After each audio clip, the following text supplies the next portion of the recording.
మాజీ మంత్రి కేటీఆర్ గారు రేవంత్ రెడ్డి గారు 5 లక్షల కోట్లు స్కామ్ చేశారన్నట్లు కూడా వ్యాఖ్యానించడం జరిగింది. సో ఆధారాలు లేకుండా వ్యాఖ్యానించిన ఈ వ్యాఖ్యలు ఎంతవరకు సమర్థిస్తారు? సో ఇదే అంశం మీద విశ్లేషణ తీసుకునే ప్రయత్నం చేద్దాం. ఇందులో ఎంతవరకు నిజం ఉందో ప్రస్తుతం మనతో స్టూడియోలో జర్నలిస్ట్ శేషరావు గారు ఉన్నారు. వెల్కమ్ చెప్దాం. Hello sir. Hello. Yes sir, ఇందులో నిజం ఉందంటారా?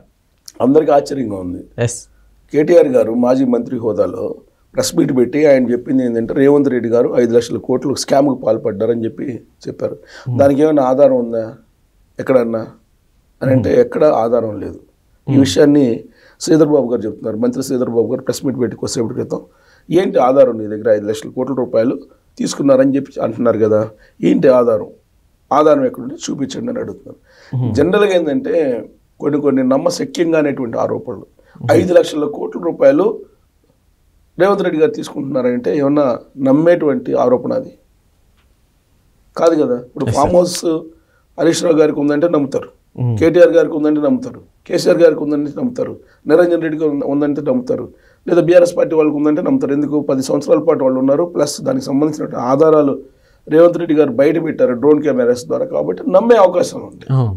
10 సంవత్సరాల అధికారంలో ఉండి 30,000 ఎకరాలు ఆక్యుపై చేశారు వీళ్ళు తెలంగాణ మొత్తం మీద. హైదరాబాద్లో చుట్టుపక్కల 10,000 ఎకరాలు ఆక్రమించారంటే అది రేవంత్ రెడ్డి గారు చేసినటువంటి ఆరోపణ అది నమ్మశక్యంగా ఉంది.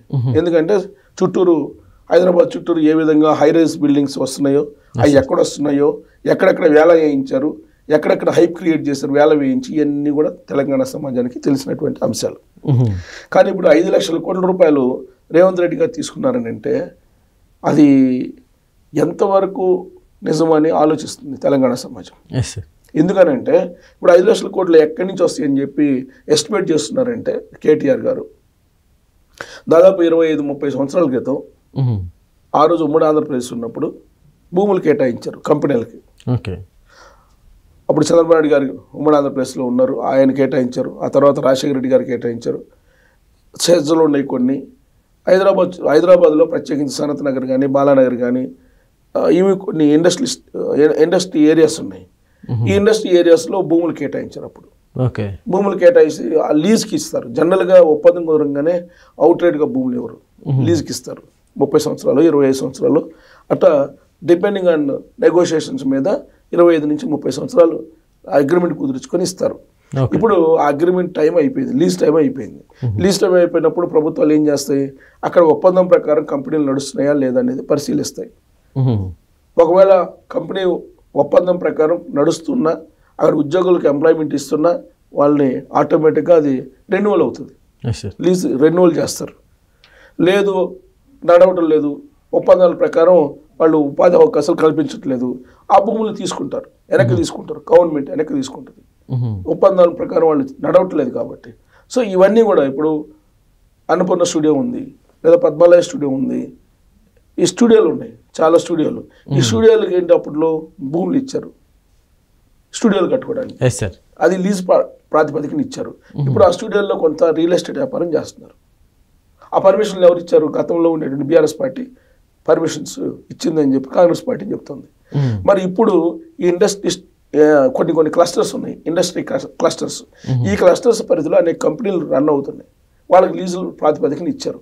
ఆ లీజు ప్రాతిపదికన రెన్యువల్ చేయాలని అంటే 30% భూమి వాల్యూలో మీరు పే చేస్తే మీకు భూములు ఇచ్చేస్తామని చెప్పి ప్రభుత్వం ఏదో ఒక జీవో తయారు చేస్తుంది. దాన్ని క్యాబినెట్లో పెట్టి క్యాబినెట్ ఆమోదం చేయబోతుంది అనేది కేటీఆర్ గారు చెప్పిన మాట.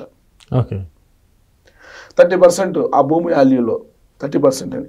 ఎక్కడ 40 నుంచి 50 కోట్లు ఉన్న భూముల్ని మీరు 30% లెక్కన మీరు ఎలా ఇస్తారు అని లెక్కేసి మొత్తం 5 లక్షల కోట్లు కుమ్ముకోవడానికి పాల్పడేలాగా నిర్ణయం తీసుకోబోతున్నారు రేవంత్ రెడ్డి గారు అని చెప్పి ఆయన చేసినటువంటి ఆరోపణ. దాని మీద శ్రీధర్ బాబు గారు ఇవాళ వచ్చారు.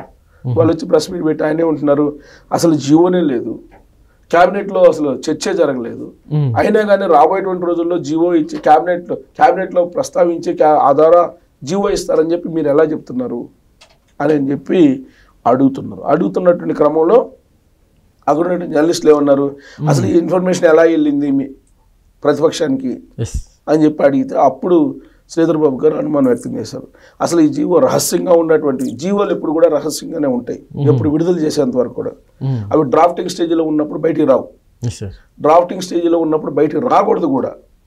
సో వన్స్ డ్రాఫ్టింగ్ అయిపోయిన తర్వాత అప్పుడు ఎలాగో ఓపెన్ డాక్యుమెంట్ అది ఓపెన్ అవుతుంది.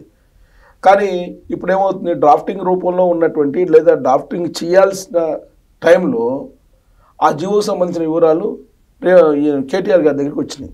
కేటీఆర్ గారి దగ్గరికి ఎలా వచ్చినాయి, అవి ఏ ఆఫీసర్లు ఏ సెక్షన్కి సంబంధించినటువంటి ఆఫీసర్లు వాళ్ళకి అందజేశారు, ఆ ఇన్ఫర్మేషన్ ఎలా వెళ్ళింది, క్యాబినెట్లో కూడా చర్చించకుండా, క్యాబినెట్ తీర్మానం చేయకుండా, జీవో రూపంలో రాకుండా, డ్రాఫ్ట్ రూపంలో కూడా ఇంకా పూర్తి స్థాయిలో రాకుండా ఇన్ఫర్మేషన్ వాళ్ళకి ఎలా వెళ్ళింది అనేది ఇప్పుడు శ్రీధర్ బాబు గారు అనుమానిస్తున్నారు.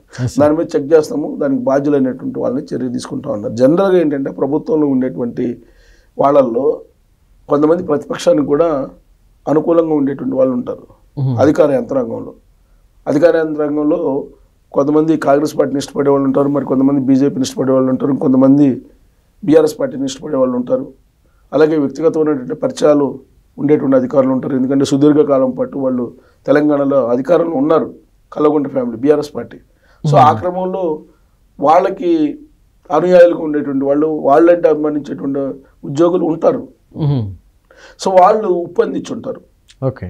ఆ కారణంగా అది బయటకు వచ్చింది. ఆయన ప్రెస్ మీట్ పెట్టి 5 లక్షల కోట్ల రూపాయలు రేవంత్ రెడ్డి గారు సొంత జేబులో వేసుకోబోతున్నారు అంటే ప్రచారం మొదలుపెట్టారు. మరి ఇప్పుడు బీఆర్ఎస్ పార్టీ అధికారంలో ఉంది 10 సంవత్సరాలు.